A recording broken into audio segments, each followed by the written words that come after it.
નમસ્કાર મિત્રો, હું છું ગોપાલ ઇટાલિયા, 87 વિસાવદર ભેસાણ જુનાગઢ ગ્રામ્ય વિધાનસભા મત વિસ્તારનો આમ આદમી પાર્ટીનો ઉમેદવાર. આજે 25મી મે 2025 સારી તારીખ છે. 25/5/25 ભારતના ચૂંટણી પંચે આજે પેટા ચૂંટણી જાહેર કરી છે. આ પેટા ચૂંટણી જાહેર થવા બદલ હું વિસાવદર, ભેસાણ, જુનાગઢ ગ્રામ્ય અને બગસરા પંથકના જે ગામડાઓ આ મત વિસ્તારમાં આવે છે એ તમામ મતદારોને, ખેડૂતોને, ખેત મજૂરોને, વેપારીઓને, ધંધાદારીઓને, માલધારીઓને, પશુપાલકોને, રત્ન કલાકારોને સૌને હું ખૂબ ખૂબ શુભકામનાઓ આપું છું, ખૂબ ખૂબ શુભેચ્છાઓ પાઠવું છું. કારણ કે આપણા વિસાવદર, ભેસાણ, જુનાગઢ ગ્રામ્ય મત વિસ્તારમાં છેલ્લા 2-2.5 વર્ષથી ધારાસભ્ય નથી, જનપ્રતિનિધિ નથી. કારણ કે ભાજપે છેલ્લા 2 વર્ષથી ચૂંટણી થવા દીધી ન હતી, અને ચૂંટણી ન થવા દીધી એટલે આપણા વિસ્તારમાં છેલ્લા 2-2.5 વર્ષથી ધારાસભ્ય નથી.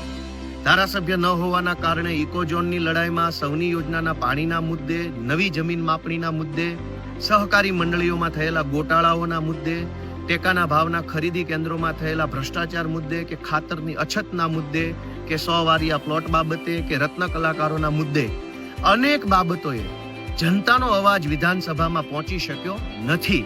પણ આખરે હવે ચૂંટણી જાહેર થઈ છે, 19 તારીખે મતદાન થવાનું છે, 23 તારીખે એનું પરિણામ આવવાનું છે. ત્યારે હું ફરી એક વખત વિસાવદરના સર્વ સમાજના સર્વ વડીલો, આગેવાનો, યુવાનો, માતાઓ, બહેનો સૌને મારા હૃદયપૂર્વકની શુભેચ્છાઓ પાઠવું છું.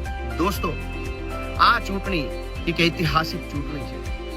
એક તરફ ભાજપની સત્તા છે, ભાજપના પૈસા, ભાજપની પોલીસ, ભાજપના ગુંડા, ભાજપનો બધો જ પાવર છે.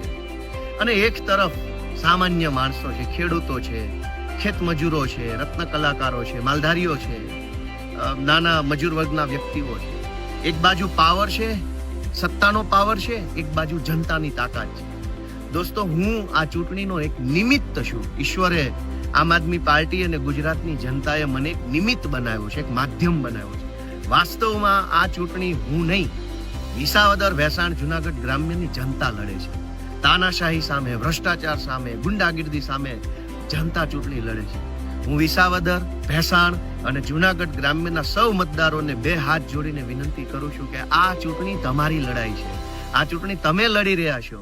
આ ચૂંટણીનું પરિણામ તમારું ભવિષ્ય નક્કી કરનારી પરિણામ રહેવાનું છે. અને એટલે હું માત્ર નિમિત્ત છું. હું નથી આ ચૂંટણીમાં, પણ મને તમારા બધાનો પ્રેમ મળે, આશીર્વાદ મળે એવી હું આશા રાખું છું. દોસ્તો, આ વિસાવદર, ભેસાણ, જુનાગઢ ગ્રામ્યની ચૂંટણીની અંદર સત્તાની તાકાતનું વરવું પ્રદર્શન ભાજપ કરશે. હું તો બહુ નાનો માણસ છું, સામાન્ય માણસ છું, ગરીબ પરિવારનો વ્યક્તિ છું, પણ મારી હિંમત મોટી છે, મારો અનુભવ, મારી આવડત, મારી ક્ષમતા મોટી છે. હું આશા રાખું છું, હું તમને પ્રાર્થના કરું છું કે આ લડાઈ એ બહુ સંઘર્ષ, લાંબા સંઘર્ષને પરિણામ આપનારી લડાઈ છે દોસ્તો. અને એટલે વિસાવદર, ભેસાણ અને જુનાગઢ ગ્રામ્યના સૌ મતદારો, આ તમે ચૂંટણી લડો છો, તમારે બૂથ સંભાળવાનું છે, તમારે જ મતદાન કરવાનું છે, તમારે જ સભા, તમારે જ મીટિંગ, બધી જ લડાઈ આ તમારી લડાઈ છે. હું આ લડાઈમાં નિમિત્ત બનીને ઉમેદવાર તરીકે આવ્યો છું. મને આપનો પ્રેમ મળશે, આશીર્વાદ મળશે એવી મારી આશા છે. અને આ સાથે સાથે દોસ્તો, એક વાત ખાસ એ જણાવવાની કે ગઠબંધનને લઈને અનેક પ્રશ્નો સર્જાયા છે. હું એના ઉપર કોઈ ટીકા ટિપ્પણી કરવા નથી માંગતો, કેમ કે એક રાજકીય પાર્ટી અને બીજી રાજકીય પાર્ટીનું ગઠબંધન હોય કે ન હોય, પણ જનનું બંધન થઈ જાય, જનબંધન થઈ જાય.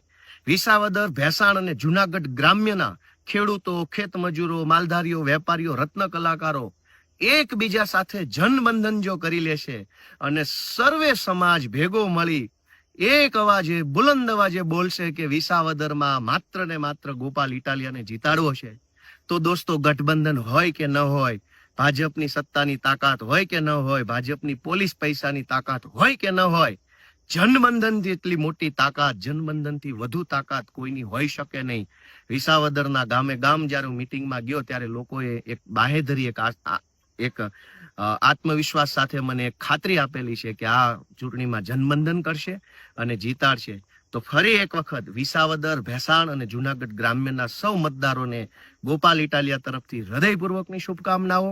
અને આ વિસાવદર ભેસાણ વિધાનસભાની ચૂંટણીની અંદર ઇતિહાસ રચાય, ગુજરાતની રાજનીતિમાં બદલાવ આવે તેવા પ્રકારનું યોગદાન સૌ આપે એવી મારી વિનંતી સાથે ગુજરાતભરની અંદરથી બદલાવ ઈચ્છતા, ક્રાંતિ ઈચ્છતા, રાજનીતિમાં બદલાવ લાવવાની ચાહ રાખવા વાળા જેટલા પણ લોકો આખા ગુજરાતમાં છે, તમે ભાજપમાં હોવ કે કોંગ્રેસમાં હોવ કે સમાજ સેવાના ફિલ્ડમાં હોવ કે સરકારી નોકરીમાં હોવ કે પ્રાઇવેટ નોકરીમાં હોવ કે એનજીઓમાં કે કોઈ પણ કામ કરતા હો, ગુજરાતભરના સૌ લોકોને મારી બે હાથ જોડીને અપીલ છે કે 15 દિવસનો સમય કાઢીને, રજા રાખીને જો તમે આવી શકો તો પ્લીઝ આવો વિસાવદરમાં, તમારું આ ક્રાંતિની અંદર અમૂલ્ય યોગદાન આપો. માત્ર 15 દિવસ વધ્યા છે. આ 15 દિવસમાં ગુજરાતભરમાંથી લોકો આવી અને ક્રાંતિની મશાલ પ્રગટાવી એવી આશા સાથે જય કિસાન, જય જય ગરવી ગુજરાત.